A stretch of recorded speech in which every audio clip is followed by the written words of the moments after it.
Moving on to the next item is number 20. It's under miscellaneous.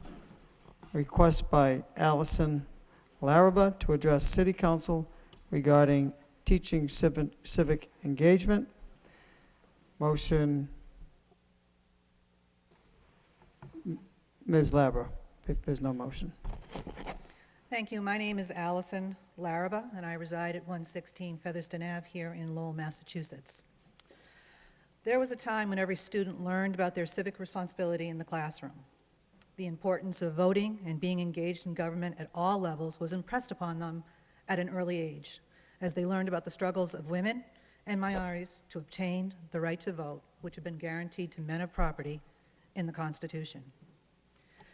In an age where our voter turnout is poor, we need to show people that their votes matter, that their involvement matters, and that their elected officials listen to them and act in the best interest of the majority, not the minority.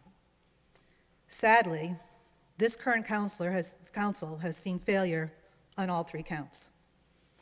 In the short time since your inauguration, your main topics of discussion have been a manger. I won't even discuss the separation of church and state aspect, but I believe that time would have been better spent having multiple discussions on public safety and the placement of more police on our street. That is an issue that affects every resident of the city. Next, a portrait. I don't particularly care if any one of you is offended by a portrait. I would like you to be offended about the increasing drug problem in our city and the violence that accompanies it. And instead of wasting time appearing vindictive about where you will place the said portrait or establishing guidelines about future portraits, how about discussing ways to combat that drug problem? That is an issue that affects every resident of the city. And then, the city manager's ability to make appointments. It's simple. Either he can or he can't. But the farce that was last week's dealings with the manager's appointments was offensive on many levels. As a woman, it did not escape my notice that two men breezed through the confirmation process and the lone female candidate was tabled.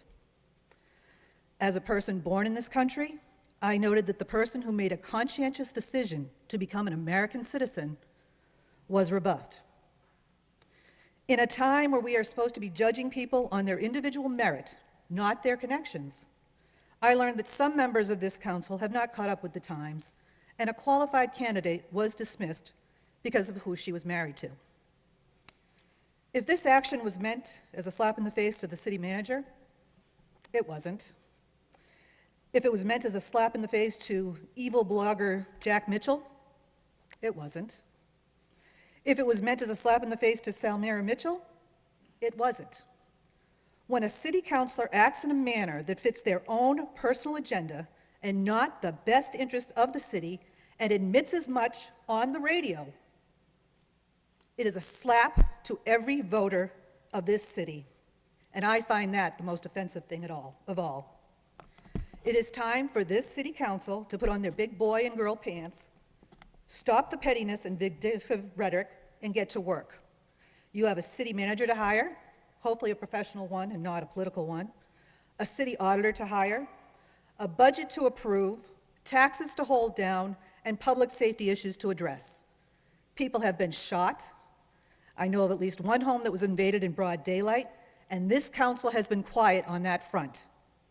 These are the issues that affect all the residents of Lowell, and it is past time for this body to stop your own personal agendas and get down to work on the business of the people.